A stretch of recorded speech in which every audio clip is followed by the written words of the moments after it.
राम राम मेरे किसान भाइयों। विकास शर्मा का भारत के सभी किसान भाइयों का राम राम। मेरे किसान भाइयों, आज मेरे एक मित्र है जो आसाम के अंदर इनका चाय का बागान है, और आसाम से राजस्थान जयपुर के अंदर मेरे से मिलने के लिए आए हैं, और अभी मेरे घर पे बैठे हैं हम लोग।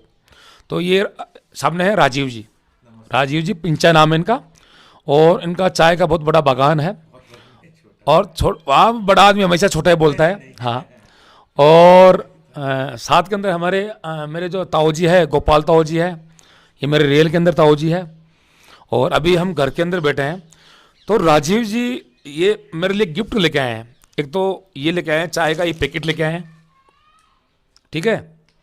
और एक ये ग्रीन टी है, ये देख लीजिए, ये ग्रीन टी है, ये ग्रीन टी का पैकेट लेके आए हैं। और इसके अलावा 4.5 पीएच के अंदर 4.5 से पौने 5 पीएच के अंदर 4.5 से पौने 5 के पीएच के अंदर ये हल्दी है। ये हल्दी की एक वैरायटी लेके आए हैं मेरे पास। इसका भी टेस्ट बहुत ज़बरदस्त है। और ये अदरक है, और ये अर्जुन की छाल है। और ये अर्जुन की छाल है। तो ये आसाम से मेरे पास ये आई है पूरा।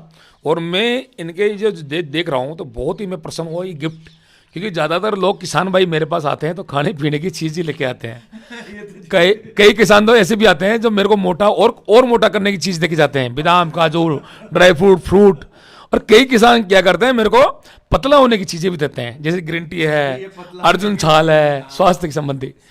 तो मैं तो ये चाहूँगा कि जीवन के अंदर कभी कभार ये होता है कि मैं बेटा हूँ, पूरे भारत के किसानों का बेटा हूँ, और मेरा जो रियल के अंदर जो परिवार है, तो वो भी मैं धीरे धीरे भूलता जा रहा हूँ, क्योंकि मेरे को चस्का लग गया किसका, प्यार का। और आप लोगों का प्यार मेरे को बहुत मिलता है, और उसी प्यार का मैं आपके पीछे पीछे दौड़ता रहता हूँ। तो राजीव जी ने हमें बताया। अब राजीव जी एक चीज़ बताएंगे। अच्छा, आप संपूर्ण जानकारी आप बोलो। आप ये चाय की कौन सी वैरायटी है? चाय जैसे आसाम के और भी कई प्रकार की चाय की वैरायटी आती है, तो हम तो इतना जानते नहीं है। तो आपका ये जो बिजनेस है कितने एकड़ में फैला हुआ है, क्या है, क्या समस्या है, किस लिए आप मेरे पास आए हो, सारा डिटेल किसानों को बताओ आप। हाँ जी, नमस्ते। मैं ये जो चाय का बागान है, ये पारंपरिक रूप से मेरे पिताजी से मुझे मिला है, और 50 साल से आसाम का बागान है हमारे पास। त्रिपुरा में भी बागान है, वो 20-22 साल से है। कितना एकड़ का है? आसाम का बागान है 500 एकड़ का है। हाँ। और त्रिपुरा का है वो 700 एकड़ का है। हाँ। लेकिन त्रिपुरा वाले बागान में चाय कम जगह लगी हुई है, वहाँ रबड़ भी होता है। हाँ। रबड़ की खेती भी होती है, जिससे टायर बनते हैं। हाँ। और चीज़ें बनती है। और आसाम में केवल चाय होती है। ठीक है। और त्रिपुरा में मैंने 2018 में कोरोना के पहले मैं चाइना गया था, तो चाइना में लोग ग्रीन टी सबसे ज़्यादा पीते हैं। हाँ। तो अपने यहाँ पे जो भारत में सीटीसी चाय चलती है, आप ये जो चाय देख रहे हैं, ये सीटीसी चाय है, ये आसाम के बागान की चाय है। और आप देखिए, ये पूरी गोल नहीं है। और इसमें थोड़े फाइबर भी आपको दिख रहे होंगे, मिक्स दाने दिख रहे होंगे। ये ड्रायर से निकाली हुई है, जो मशीन से इसको मतलब देखिए, इसमें हर तरह के छोटे बड़े दाने मिक्स हैं। और बगल में इसके बारे में मैं कुछ नहीं बोलूँगा, कोई कमेंट नहीं करूँगा। बाजार से लिया था मैंने चाय। हाँ। मैं घर में काम लेता हूँ, ये बाजार की चाय। अब ये ऐसा लग रहा है कि जैसे ये थोड़ा सूखापन लग रहा है, इसमें हरा ब्राउन कलर लग रहा है, थोड़ा फीका। नहीं, वो उसका कारण हो सकता है कि मार्केट में इस दाने की डिमांड हो। हाँ। मशीन होती है, इस चाय को भी अगर हम मशीन में डालेंगे तो अलग अलग दाना निकल जाएगा साइज से। लेकिन उससे क्या होगा, घर्षण होने से चाय का चमक जाएगी, चाय का टेस्ट चला जाएगा। जितना घसेगी चाय तो उससे वो जाएगा। इसलिए हम कम से कम इसको जो घर्षण वाली मशीन से निकालते हैं। हम चाहते हैं कि भाई डायरेक्ट ड्रायर से जब चाय निकलती है उसी को दे दिया जाए। हाँ हाँ जी, हाँ। तो ये आप चाय देख सकते हैं, दोनों में फ़र्क देख सकते हैं। इसमें आपको थोड़े फाइबर भी मिलेंगे। और इसको गुरुजी आप सूंघ के बताइए और चाय बना के बताइए। बागान से डायरेक्टली फैक्ट्री में हम लोग पैक करते हैं। नहीं, इसमें कोई भी मिलावट नहीं है, सुगंध इसके अंदर चाय बहुत और इसमें कोई मिलावट नहीं है। और हमारी कोई भी जो बाजार में चाय मिलती है वो सब मिक्स करते हैं, ब्लेंडिंग करते हैं। कि कुछ सस्ती चाय ले लेते हैं, कुछ आसाम की चाय लेते हैं, उसको मिक्स करते हैं। दोनों चाय मेरे हाथों के अंदर है। ये वाली जो चाय है, ये आप घर में पी रहे थे हमारे लोकल से, और ये आप वाली चाय है, तो इसके अंदर चाय की खुशबू बहुत स्ट्रॉन्ग है, क्योंकि गुरुजी ये खेत से आई है। ये और ये देखो आप, अब दोनों को सूंघो एक बार, और ये इसको सूंघो। और ये जल्दी ही मार्केट में लॉन्च हो जाएगी, आपकी अनुमति से मैं ये बोल रहा हूँ। हाँ हाँ, ये मार्केट में लॉन्च हो जाएगी। अच्छा लॉन्च होने वाली है। लॉन्च होने वाली है अच्छा अच्छा, ओरिगो टीम के नाम से। हाँ। तो ये ऑनलाइन भी मिलेगी, डिस्ट्रीब्यूटर डीलर के माध्यम से भी तो मिलेगी। राजस्थान का तो मैं रहूंगा। आपकी जैसी राजस्थान जैसे में आपकी नहीं, आज्ञा, और भी बहुत सारे बच्चे हैं अपने जो किसान जो भाई कमा के खाएंगे। कमा के खाएंगे। तो ये मैं इस बात की दिल से, सच्चे दिल से बता सकता हूँ कि ना कोई मिलावट करूंगा, ना इसमें कोई गलत काम करूंगा, और जो बोलूंगा जैसा है जांचा के दूंगा। और अच्छा, अब ये अदरक का क्या है? अदरक, ये मैं जिस जगह रहता हूँ उस जगह मैंने अपने वर्कर को बोला कि भाई अदरक हल्दी मैं रोज रात को खाता, 1 साल से ले रहा हूँ। हाँ डॉक्टर BRC के जैसे कि भाई ये खून थिनर का काम करती है, हाँ हाँ, ब्लड को पतला करती है, कोलेस्ट्रॉल को घटाती है। हाँ। तो ये जहाँ पे मैं रहता हूँ वहाँ पे अदरक लगाई थी और हल्दी लगाई थी। छोटी हो गई क्योंकि वर्कर ने उसमें अच्छे से टिलिंग नहीं की उस जगह की। अब कितना पीएच में है? ये 4.6 से 4.8 pH के बीच में है। हाँ, अब इसमें क्या होता है, इसकी गणित मैं बताता हूँ। अदरक हो गया, आलू हो गया, हल्दी हो गई, तो ये क्या होता है, इनका नॉर्मल जो पीएच चलता है, हाँ जी, 7 से 7.5 पीएच चलता है। ये मुझे नहीं पता मैं है। बता रहा हूँ, 7 से 7.5 पीएच में क्या होता है कि अच्छा प्लॉट लेता है। आलू अच्छा फूलेगा, अदरक फूलेगी, और ये अदरक है, अदरक भी फूलेगी। हाँ। अब आपका क्या है, जो पीएच है वो चाय सूटेबल है। चाय पीएच सूटेबल को बहुत पसंद करती है। 4.5 से 5.5 पीएच के बीच में ही चाय का पौधा होता है। और सारी उसके ऊपर होने के बाद में चाय का पौधा उस पे उगेगा ही नहीं, चाहे कितनी भी बारिश हो। अब चाय का ये जो पीएच है, ये 4 से 5 के बीच में पीएच के अंदर साइज कम रहेगी। अच्छा, फूलेगा नहीं। हाँ, आलू भी हम लोग जो लगाते हैं घर में अपने उधर आसाम बागान में, त्रिपुरा में, वो भी छोटे छोटे होते वो हैं। पीएच लेकिन एक चीज मैंने देखी है, चाहे आसाम में अगर हम लोग माटी में या त्रिपुरा में अदरक लगाएं, हल्दी लगाते हैं, या फिर खाने के लिए आप अनारस लगाइए, स्वाद बहुत अच्छा होता हाँ, है। ये जरूर लगा भाई, जिस चीज की प्रोडक्शन कैपेसिटी कम निकलेगी तो उसके अंदर वो क्वालिटी अच्छी रहेगी। अब जैसे वहाँ पे इमली का पेड़ है, प्लस हमारे यहाँ पे काली मिर्च का है। माँ जैसे वो अपने बोलते हैं ना, जो खावा के, अरे पिंपल, पिंपला जिसको बोलते हैं संस्कृत में। हाँ, तो पिंपल जो होती है उसकी भी बेल होती है, उससे माँ अचार मतलब वो खाने का वो बनाती है, नमक नींबू डाल के। पिंपल भी अपनी उगती है। गोल मिर्च जिसको काली मिर्च बोलते हैं अपने, वो भी होती है। तो वो काली मिर्च भी बहुत स्ट्रांग होती है। आसाम, त्रिपुरा, उत्तर पूर्वांचल की जो भी ये मेडिसिनल है, चाय भी एक तरह की हर्ब है। तो इसका कॉमर्शियलाइजेशन हो गया। ये CTC चाय, ये दूध और चीनी के साथ अपने भारतवासी पसंद करते हैं, इसको पीते हैं। ये अपना कल्चर है एक। और ये जो ग्रीन टी जो है, ये बिना फर्मेंटेड चाय है। ये चाइना में, जापान में, साउथ ईस्ट एशिया में, यूरोप में बहुत लोग पीते हैं। और ग्रीन टी और CTC में डिफरेंस क्या है कि इसको आपको ऑक्सीडेशन होने नहीं देना है। आपने पत्ती तोड़ी बागान से और डायरेक्ट फैक्ट्री में लाके प्रोसेसिंग कर दी।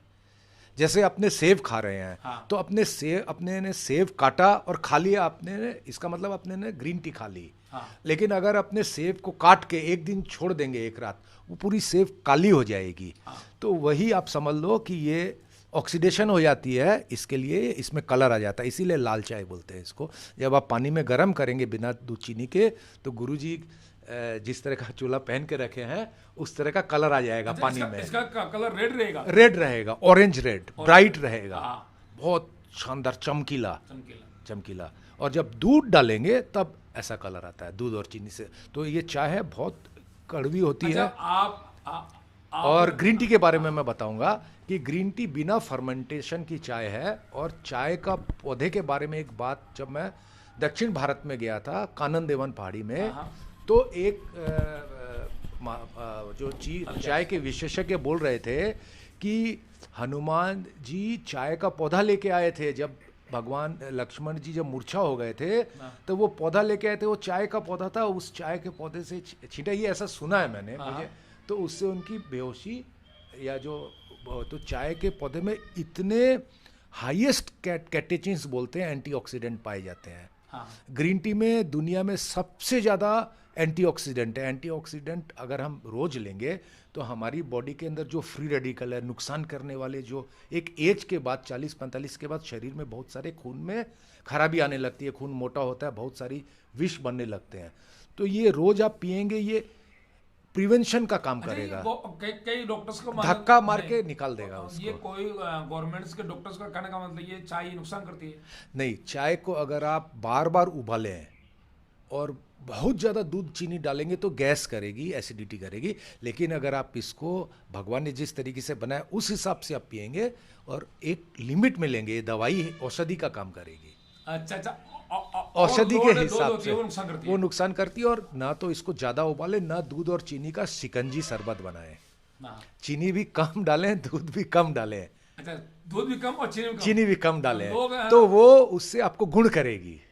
लोग चीनी ज़्यादा डालते हैं और दूध ज़्यादा डालते हैं क्योंकि मार्केट में जो चाय मिल रही है उसमें ब्लेंडिंग करते हैं, सस्ती अच्छी चाय मिक्स करते हैं, तो उसमें फिर लौंग, इलायची, अदरक, धन क्या क्या डालते हैं। चाय का मसाला आप देखिए सब जगह डालते हैं। मैं बोलता हूं कि अगर असली चाय खेत से अगर लोगों को मिलेगी ना, उसमें उसको अदरक डालनी है, ना इलायची डालनी है, ना लौंग डालनी है, कुछ डालने की जरूरत नहीं है। चाय में इतनी सुगंध है। अच्छा, इतना ये फ्रॉड करते हैं कंपनियां?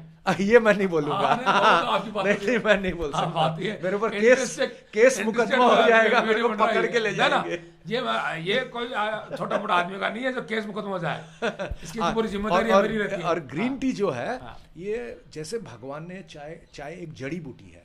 चाय का पौधा 100 साल तक जीता है। अच्छा। चाय बागान, चाय के पौधे की भी और आदमी के चाय के पौधे और आदमी के जीवन में समानता है कि चाय का जो बीज बनता है वो बनने में 10 महीने का समय लेता है। चाय का जो बीज बनता है, आदमी का भी बच्चा पैदा होता है वो 9 महीने में पैदा होता है बीज के बाद जो है। और चाय के जब क्रॉस पॉलिनेशन होता है तो 10 महीने में उसका बीज बनता है। ये समानता है। चाय की एक गाछ की उम्र, आज भी आसाम में ऐसे बागान है जो 150 साल की उम्र के भी चाय गाछ अभी भी बचे हुए हैं, अंग्रेजों के लगाए हुए। अच्छा, अंग्रेजों के लगाए हुए चाय के बागान अभी भी है? चाय के वो प्लांट्स अभी भी बचे हुए हैं पौधे। और अब धीरे धीरे टेक्नोलॉजी और अच्छी आ गई, तो हमारा जो रिसर्च होता है उधर में अनुसंधान से और अलग अलग वैरायटी निकाली है।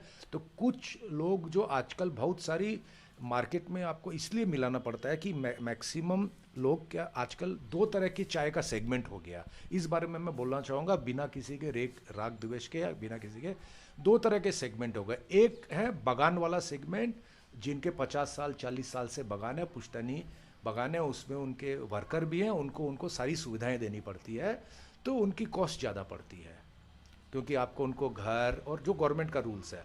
और एक सेगमेंट हो गया जिसका 50% प्रोडक्शन है, जिनके ऊपर ना कोई टैक्स है, मतलब उनकी लागत बहुत कम है, वो भूमिपुत्र हैं, उनकी छोटे छोटे खेत हैं।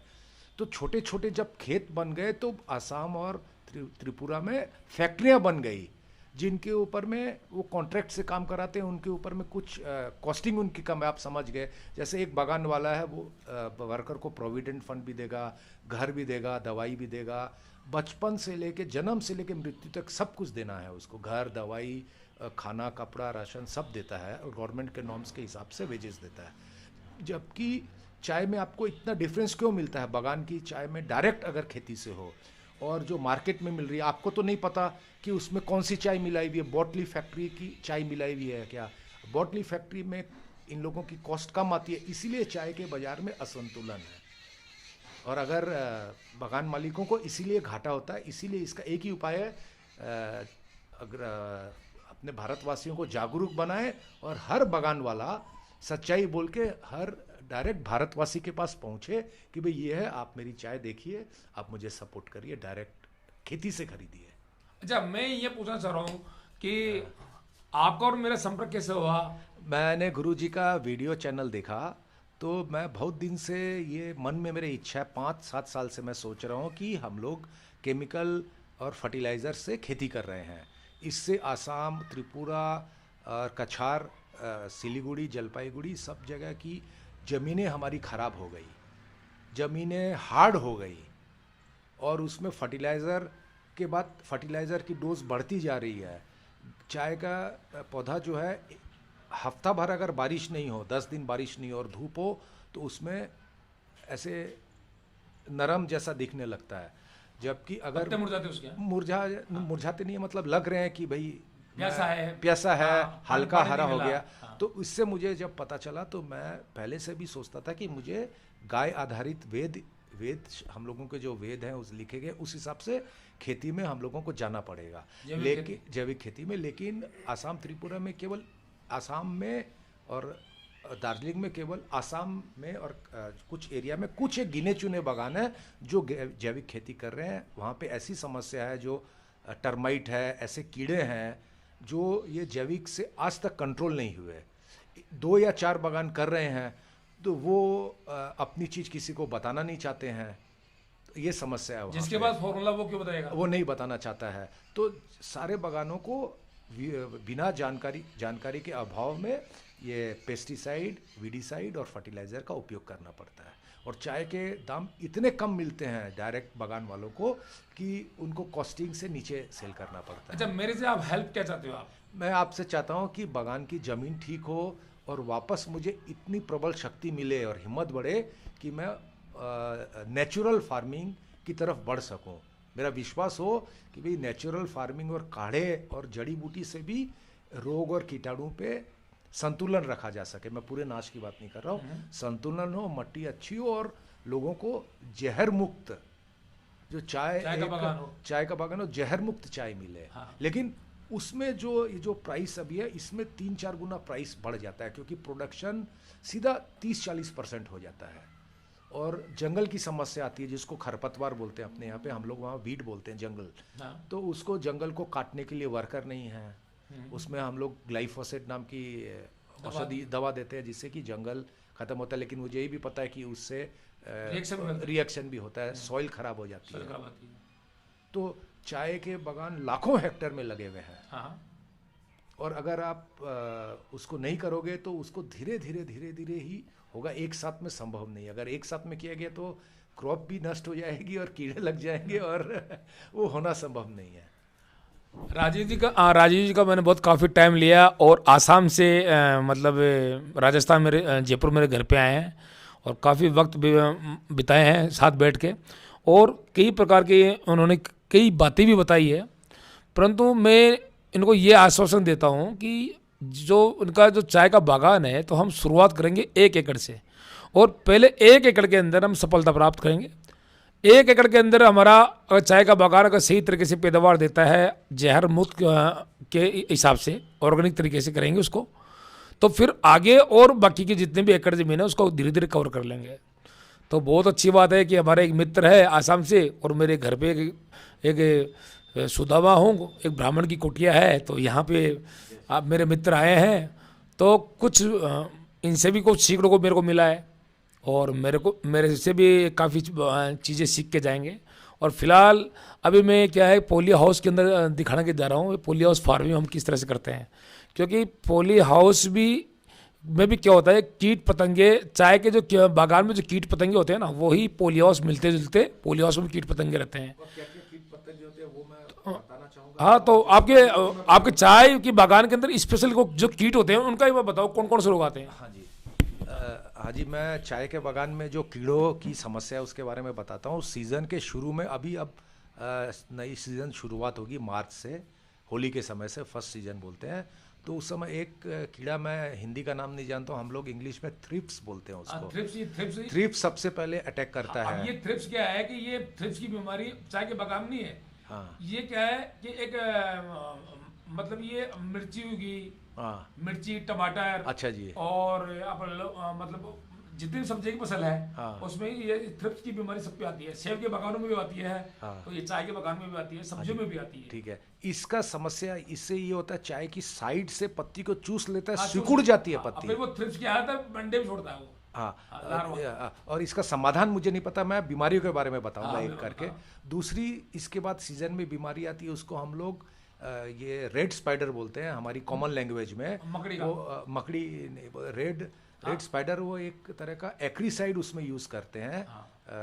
फेनपायरोक्सिमेट यूज किया जाता है, उससे वो मरता है। रेड मकड़ी ना, रेड तरह का होता है, वो उड़ नहीं पाती है, वो एक पत्ते पे बैठ जाती है, फिर पत्ता पूरा लाल हो जाता है। समझ उसको वो एक तरह का क्या है, रेड स्पाइडर हम बोलते हैं। स्पाइडर मकड़ी हो गया ना, रेड मकड़ी। हाँ, लाल। फिर इसके बाद एक जो बीमारी है, जो सबसे खतरनाक बीमारी जिसका आज तक समाधान नहीं हो पाया, सारे बागान वाले त्रस्त हैं। इसको हम लोग हिंदी में मैं अगर बोलूँगा चाय की पत्ती का चूसक रस चूसक मच्छर है। इसको हम लोग वहाँ की लैंग्वेज में हेलोपेल्टिस बोलते हैं। इसका आज तक कोई इलाज नहीं है। जो ये लाखों की संख्या में रातों रात हजारों हेक्टेयर फसल बर्बाद कर देता है, और उसके बाद फिर उसको काटना पड़ता है। तीसरी चीज, और चौथी बीमारी है एक आजकल एक तरह का उसको बोलते हैं लूपर आता है। ऊपर पेड़ से आता है, नीचे से आता है, चाय की पत्ती को, जो मेंटेनेंस लीफ है जो ऊपर चाय की पत्ती देती है, उसको खा जाता है, पूरे के पूरे गाछ नंगे कर देता है लूपर। चौथी और एक बीमारी है जो दीमक की समस्या, जो मट्टी के अंदर होती है, तो उसको कंट्रोल करना पड़ता है केमिकल से, नहीं तो वो चाय के पौधों में घुस के चाय के गाछ को खोखला कर देता है खा के। ये 5-6 बीमारियां इससे किसी को, जो हम लोगों को चाय अनुसंधान केंद्र से जो हम लोग प्रेस्क्राइब मेडिसिन है, जो टी बोर्ड ने और भारत सरकार ने जो हम लोगों को अलॉट की है, हम लोग वही यूज़ करते हैं।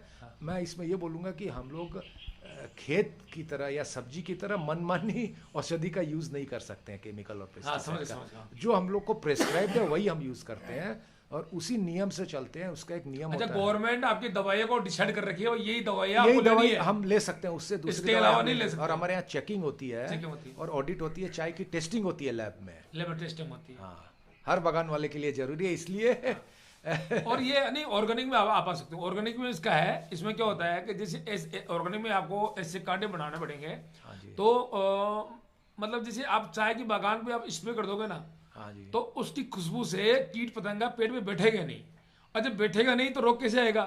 एकदम सही बात बोल रहे हैं, समझ रहे हो? तो ये क्या है, ये संभव है, ऑर्गेनिक के अंदर काफी संभव है, क्योंकि भारत के अंदर ऐसी बात थोड़ी है कि ऑर्गेनिक की लहर बहुत तेजी से फैल रही है। और मुझे ये भी पता है, मैंने बहुत काफी लोगों को सपोर्ट भी किया है, इसका रिजल्ट भी बहुत अच्छा मिला है। तो ये जब आप आए हो तो उसका समाधान भी करेंगे। अच्छा, वीडियो बहुत ज्यादा बड़ा हो जाएगा। तो यह किसान की अदालत, और किसान की अदालत के अंदर में ऐसे होनहार किसानों से या गवर्नमेंट से बातें करता रहता हूँ, डिबेट करता रहता हूँ। तो ये किसान की ये अलग ही एक मेरा चैनल है।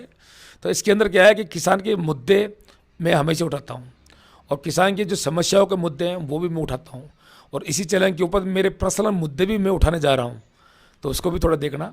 तो सबसे जो अब राजीव जी ने बताया है, बहुत ही अच्छी बातें बताई हैं, और आगे भी इनका वीडियो शूट करूँगा। और वीडियो अच्छी लगी तो लाइक शेयर सब्सक्राइब करो। धन्यवाद।